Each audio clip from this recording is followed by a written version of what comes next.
At the Qatar Computing Research Institute, we are proud to work with UN agencies using artificial intelligence to shed light on important social issues. Here, I would like to highlight some of these partnerships. In a project with UN OSHA and our sister organization Education Above All, our technology to analyze social media is used to monitor attacks on schools. This helps identify incidents that are otherwise not reported. UNICEF, IOM, and others have used our real-time estimates of international migration obtained through the analysis of big data. These estimates were used operationally to improve the response to the Venezuelan crisis. Working with DPPA, we are building a real-time search engine over diplomatic press releases of UN member states to support diplomatic staff in their work. Last but not least, we are proud to work with our friends at UNDP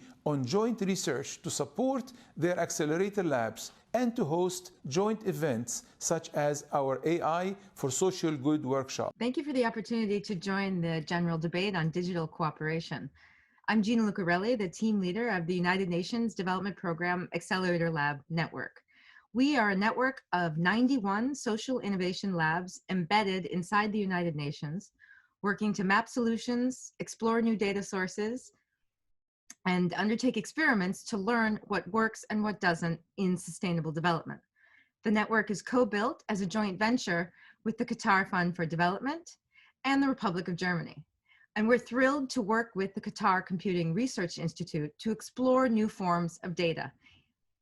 We're looking at satellite data, mobile phone data, social media data, all to move towards a more real-time understanding of sustainable development.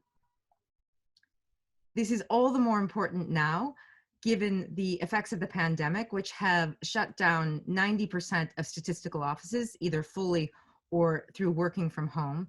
And the data gap for the Sustainable Development Goals persists. We're really thrilled to join you in this conference, and to learn more about our work, look at acceleratorlabs.undp.org, where our lab teams work out loud on what they're learning. Equitable access to digital technologies creates opportunities and prosperity, helping to achieve the United Nations Sustainable Development Goals. However, current technology access is distributed unequally, creating digital divides between the haves and have-nots. At the Qatar Computing Research Institute, we work with UN agencies and NGOs to help illuminate digital divides using non-traditional data sources such as social media data. For example, in a collaboration with the University of Oxford, we have created models that use social media advertising data to produce real-time estimates of gender differences in internet access and mobile phone ownership around the globe. These estimates fill gaps in data from the ITU and are openly accessible through the SDGs Today portal.